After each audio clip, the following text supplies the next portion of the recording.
Hi, this is Melanie Field, and I'm here at the Hostos Community College. Today we will be covering the 40th anniversary of the student takeover, a financial crisis that developed a civil disobedience movement that involved college students, professors, professionals, and community groups that were supported by citywide networks. Thank you, Melanie. I'm Serena Winston, and I'm here at Hostos Community College. And by my side, I have Felix Romero. Nelson Sanchez. The South Bronx was not important at a time to the community at large. That's why the politicians chose Hostos, because they figured we were insignificant, not important. In my personal life, it's given me the opportunity to show what Latinos can do, not only Latinos, but what a community can do when they really want something bad enough. what was your greatest fear during the time of the takeover? Losing the college. Losing the college. That's the greatest fear. If you lose the college, none of this would be possible. None of this would happen. You would not be possible. The fact that you're here is a testament to that struggle being effective, that victory happening with people that otherwise would be invisible. Now they're visible because you're visible, because you're here filming this and recording for posterity the victory that is yours as well as it is mine. It's awesome. It's something new, you know. It's an acknowledgement of the achievement of the struggle of what these people did, you know. In '76, you know, probably before you were born, you know. And it shows the interest of the people now looking at this documentary to inform the people and have some sort of education that the people could accommodate with and could distinguish with. Hate to say that Ramon had to leave.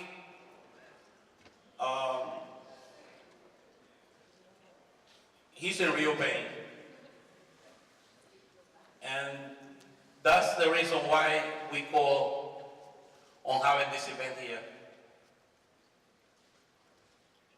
And I ask you from the bottom of your heart, no matter your religion, to keep on in your prayers. Because we're talking about a warrior. We're talking about the main person. Hello, my name is Wayne Rear, and tonight we are at Hostos Community College. Here we're with... My name is Linda Restocaman, and I'm from the South Bronx Community Congress, which is one of the organizations that actually helped plan this whole activity.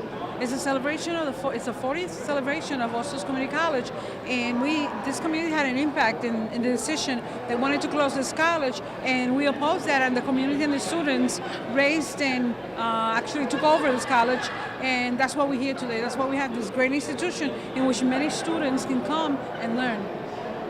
How did you recruit people to make it into a group? We go community meetings, we do rallies, we do protests. A lot of our members are actually members of other organizations. Our organization is an umbrella organization. What was your greatest fear during the takeover of Hostos Community College? Well, the greatest fear that they had when they took over the college was that they're going to be arrested, and they were arrested, and they were, prosecuted, and that was the greatest fear that the people that actually took the college over went through. How do you think this college has affected the neighborhood? Well, actually it hasn't affected. It's great because it's the ability to people that live close by and work, come here after work, and they can actually take the classes. Otherwise, they would have had to stop working, and there are people that have families and they have to pay rent and they have to buy food, and therefore having a community college in their community is very good.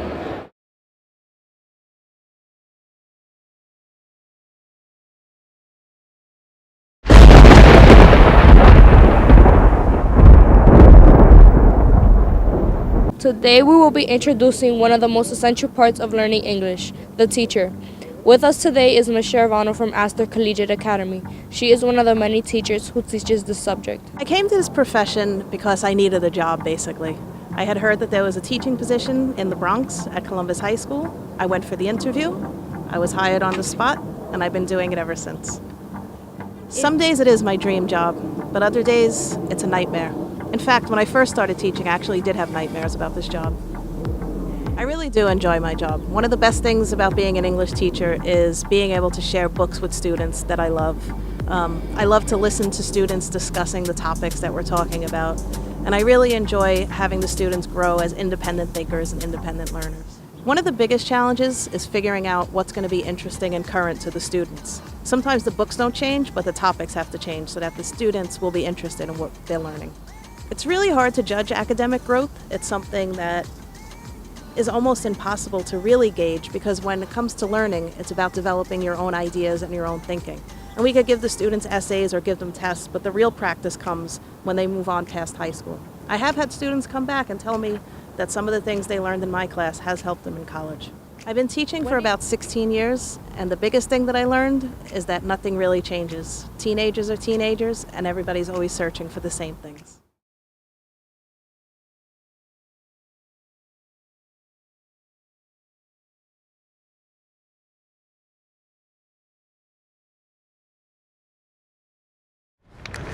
Welcome to Graffiti Works, the one and only show that showcases works of art throughout the Bronx. I'm your host, Nicola Arasi, and today we're joined by famous graffiti group Tats Crew. 25 years ago, 3 Bronx teenagers began their careers as graffiti artists, later being known as the Mural Kings of Graffiti. From subway cars to the Graffiti Hall of Fame in Harlem Square, they became the most famous graffiti experts in the world. BG183 joins us, and Bio joins us. Welcome. How are you guys today? Good. Can't complain. Like before I started graffiti, I was a fine artist. I used to draw every day. It was like really fun. And then graffiti was the only thing that I saw that was different. And like I couldn't learn it in school. So you actually had to really like go outside and really pick it up, like from your friends, your neighbors. They the one who actually started this graffiti form, because when I used to go to school and take the train, you would see like all this graffiti, and then it had colors, it had art to it. So next thing is to learn it, is to pick up a spray can, and I shake my first spray can, and I was hooked. I mean, for me, growing up in New York, it's always been around us. So I remember that moment where I first like made that connection with graffiti. I got off of a subway, and the doors closed, and there was this huge cartoon character on the outside of the train, and I was like, oh my goodness, what is that? I want to do that, because I always enjoyed drawing ever since young. So I ran back to my neighborhood, and I was like, I saw some stuff on the train, a cartoon. They're like, oh, that's graffiti. You got to get a name, and you got to get up. So I was like, all right, cool. I got to get a name, and I got to get up. I had no idea what I'm talking about, but I just started practicing, asking other people in the neighborhood, other kids who did it. And, like BG mentioned, you don't learn it in school. So everything we learned was through asking other kids who knew a bit more than us, or maybe just, little tidbits. And that's how we've kind of learned over the years. I was 17 years old when I started. Yeah, I was like 14 or 15. And that was like fun time because, during that time you had hip hop, you had the beginning of the break dances, of the DJs. And then we started like, doing all that, but the fun thing was graffiti, because it was like more like different. It was like you could do it at night. Right. You had to do it illegally, going to the subway tunnels, and the whole rush behind it was incredible. And I think because of the growing up in the neighborhood, you always was running, like playing tag, roundup. So like going into graffiti, that was like couple of like fundamental stuff that you learned before you went as a graffiter. So it helped you out, like in case you got chased by police, you knew how to run, get away. I mean, in terms of what we consider graffiti, we started out on subways, and it's never been seen or considered art what we do, but throughout the years it's changed now, because now you got guys who are in galleries and museums, and it's finally becoming more accepted as what you would consider contemporary art or whatever, what have you, modern art. Because you got guys like Days who started on subways, who just had an exhibit at the City Museum of New York. So all these doors are now open to us, where before everybody would just dismiss it as vandalism. Right. And when we painting walls in our neighborhood, it's all with permission. We know that, cops sometimes, like Bob said, they don't know. They're gonna ask you and they're gonna stop you. And it's not that harassing. It's just, they're just doing their job, and sometimes they don't know that. It's just part of the. Comes with the territory. Right. You can't expect to Not. do illegal stuff and not get caught. Yeah, I mean, but considering the amount of years we've been doing it and the amount of times we've been caught, it's pretty good record. Okay, go little by little, sell your stuff. Even if you make $25 that you didn't have from selling your art. So the more you do that, little by little, it becomes a lot for them. So we do our best. And it's the more you do of it, the more you want to keep doing it, and it's not as if it's constantly evolving for me in the sense that although I've been doing it now 34 years, I've actually still learned from guys who have been doing it less time than me, because it's not something that you master and you can't keep learning. So for me, it's a question of, all right, I've done this, I did this kind of style back then, I'll switch up the style, I'll switch up the colors, and it all becomes fresh again and it becomes exciting. So it's just something that I enjoy. If you ask me 34 years, I would get interviewed. Right. It's different. Like life is different now. Now I get to travel around the world because something that I took a tag on the wall and continued doing and adding colors. Now, people would be honored for me years to go and have my name, painting on canvases. I think this is what I really wanted to do because as an artist, I grew up as a little kid every day drawing, and I knew somehow I was going to become famous as an artist, but I didn't know in which way. It could have been fine art, but graffiti, it took me even further than I thought, because now I'm doing galleries, we do museums. It's about showing this art form in a positive light. There's a lot of years the media and whatever people have portrayed it as something, like lawless, vandalism. They don't see the productive or positive side of it. So that's been one of our missions, and the work that we do in the neighborhoods, community murals and stuff in schools, where we've been able to somewhat change the perception of how they see this. When you mention the word graffiti or spray cans, it's not like, oh my God, they destroyed the side of a temple or church or something. Just keep doing your thing. That's how we started. But somewhere you gotta really grow up and say to yourself now it's time for me to make money, pay my rent, pay my phone bill, and really become more productive in a community, because this is what is gonna make you. It wasn't for the community giving love to what we do now, we wouldn't be here today. So you just gotta go and stay positive, if you keeping it real, and like I said, little by little it becomes a lot. And I think if they produce that, they could change the way of thinking.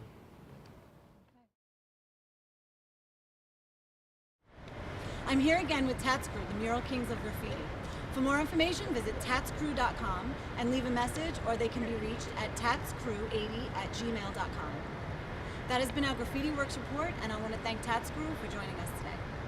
Sounds amazing.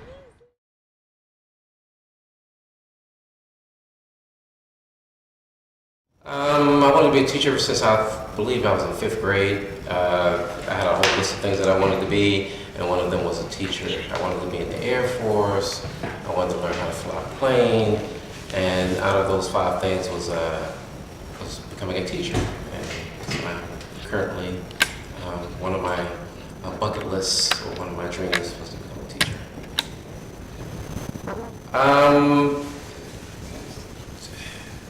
You have to be try not to be a boring history teacher, to try to mix it up a little bit, because when I was in college, I saw that being a history teacher can be boring. So I said, okay, I'm going to be one of those history teachers, and it's not going to be the same type of thing every day, so I was going to mix it up a little bit. So that was my dream, and just to have a successful career. That's about it.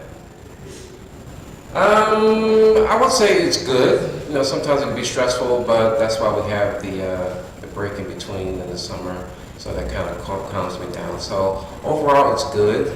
I get a new set of young people every year, so it switches up every year. So I would give it a good.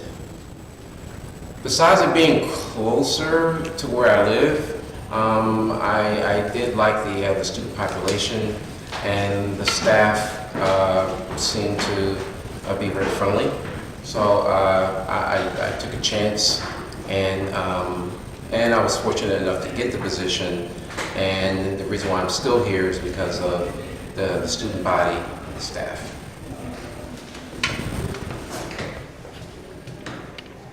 I'm here with Mr. Richmond at Astor Collegiate Academy. When I spit fire, I make hits. If I was on Wallin' Out, I would never plead the fifth. Not afraid, I'll dance to a grave, then I'll be at your house, got your girl cooking some eggs. I don't care if I hurt your feelings, you should start kneeling while I tear up the ceiling. I'm the next Slim Shady, I'ma put you in your place, and I'ma dump your body at a trailer truck place. So I'm a white boy, but I just violated you in your face. Got witnesses to state my case. That's it. Rubbing days are done. Go home. Matter of fact, run. My name is Anisinela Olivo. I'm here with one of my fellow students, Samuel Lewis Apaldi. Hey, what's up? I will be asking him a couple of questions about something we can all relate to, music. When did you start rapping? About the age of 5. 5 years old. Yeah. Is this gonna be your hobby or a profession in your For right now, it's just a hobby, but it could be a profession if I wanted to be. Do you believe you can succeed? Yeah, With what materials? just my thoughts and the people in my everyday life giving me confidence.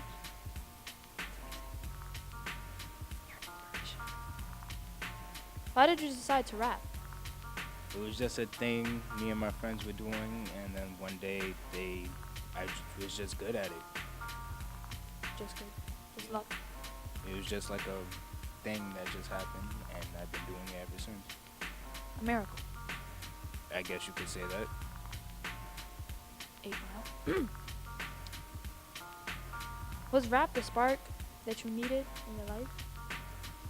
I would say yeah, because I use rap for everyday things. If I'm stressed out, instead of hitting stuff, I just write a rap.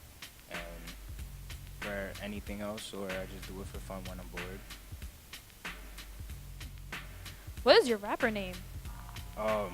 Given to me by a friend. He calls me 8 Mile because of the movie Eminem played in, and also because Eminem is my idol, so hence I'm 8 Mile. That's interesting. Is it because of the race? No, it's just I guess I'm good like Eminem. I don't know. Do you like Drake? He's okay. Do you like Lil Wayne? He's okay too. I don't hear great. I think I know why. Well, what continues to give you motivation? Just everyday things. My friends, family, and just myself. Am I one of your friends? Yes, you are. Am I part of your inspiration? Sure. I feel special. Well, where do you see yourself in the next 5 years? Well, in college, still rapping. Are you good at rapping? Yeah. As long as I'm not doing freestyle, I'm perfect. You did a great job the other day. Thank you. I really liked it when you called him Honey Bun. Thank you. Back to you, Greg.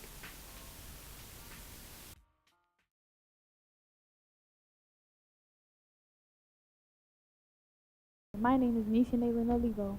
Today we are here with one of our wonderful staff from Astor Collegiate Academy, Brian M. Johnson. Hello, how y'all doing today? Brian, what is your position in the school? My position here is a community assistant. Okay, that's different. What do you do? I'm in charge of making sure kids go to class, making sure there's no fights breaking out, and calling parents, discipline. That's my thing. Sometimes does it get difficult? All the time. Um, what do you do like? What do you do on weekends? You know? On the weekends, most of the time I'm with my kid watching his games. He plays for Truman, so I'm doing what he's doing. Any do you work at all? Yes, I work in the hospital too on the weekends. Hey. Well, it seems like you enjoy helping others. Yes, I do. I like helping people. That's my thing. Do you consider yourself a caregiver? Yes, I do. That's amazing. I have an understanding that you are a very understanding person. Yes, I am.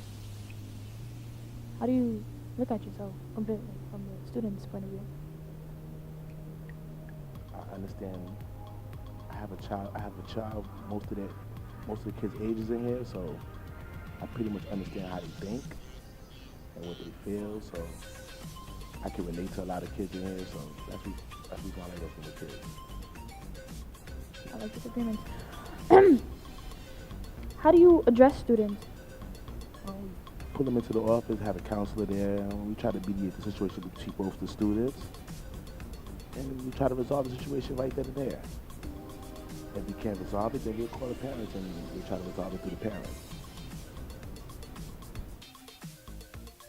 I would like to thank Brian today for coming. He has to leave soon. His job doesn't pay for this.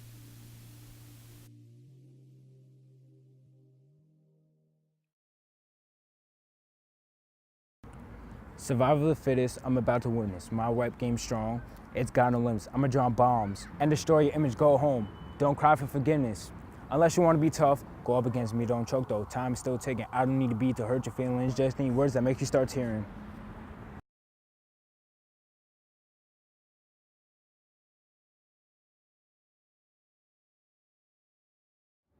Well, I haven't seen none of Honduras games, so I don't know how good they're doing or how bad. But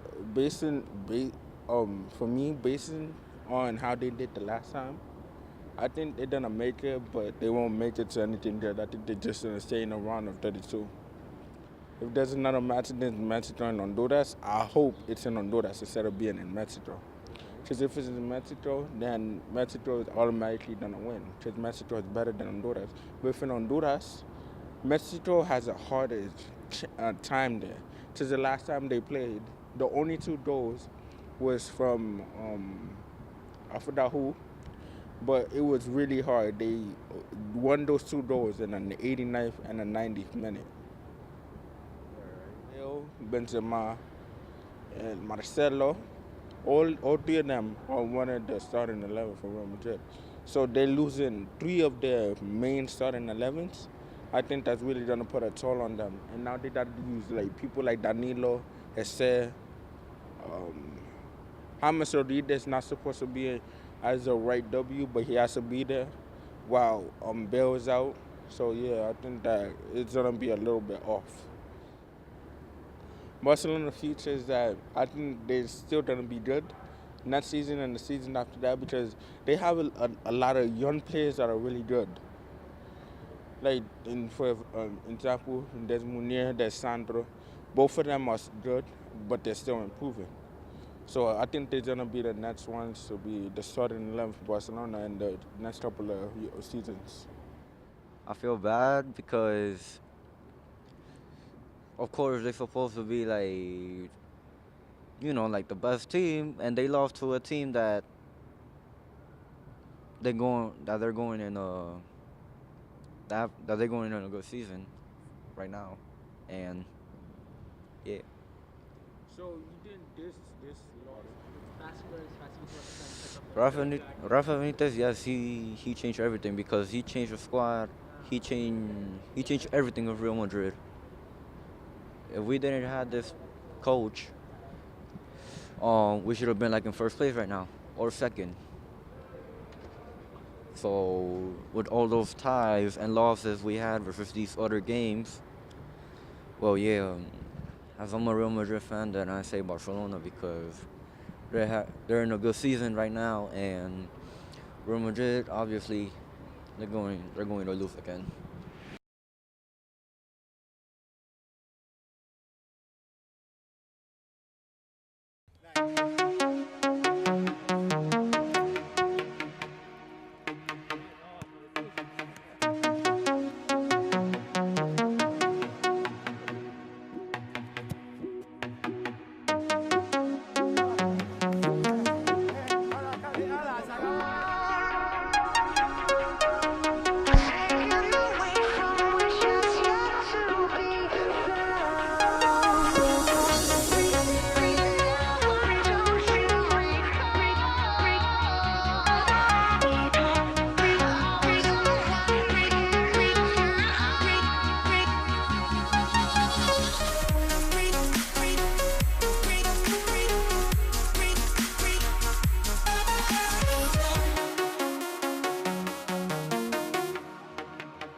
target, Messi plays in front of him, just hit the target, he leans back, he tries to be clever, Daniel dinks it over the crossbar, he should really score. Two good chances, Barcelona in the opening minutes.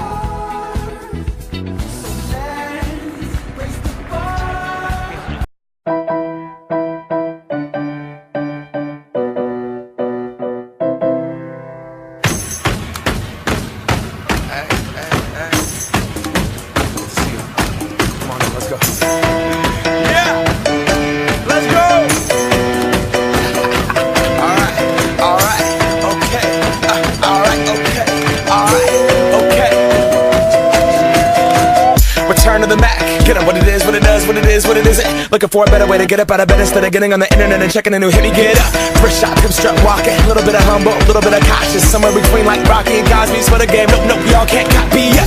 Bad moonwalking, and this here is our party. My posse's been on Broadway, and we did it all way. Grown music, I shed my skin and put my bones into everything I record to it. And yeah, I'm on. Let that stage light go and shine on down. Got that Bob Barker suit game and Plinko in my style. Money, stay on my craft and stick around for those pounds. But I do that to pass the torch and put on for my town. Trust me, on my INDEPENDENT shit hustling. Chasing dreams since I was 14 with the 4-track bustin'. Halfway across that city with the back crush shit. Labels out here, now they can't tell me nothing. We give that to the people, spread it across the country. Labels out here, now they can't tell me nothing. We give it to the people, spread it across the country. Here we go back, this is the moment, tonight is the night, we'll fight till it's over. Mysteriously disappearing and being captured, no one knows what happened to them. Just in case the information is true. Imagine there's a person like where that guy is standing, he has to hear what you're saying. Like all the way Hola, back. me llamo Mauricio Cuaucle, enfrente de la oficina Majornage del Distrito 80. Nos vamos a trasladar a Albany para celebrar el Día Festival del Condado del Bronx.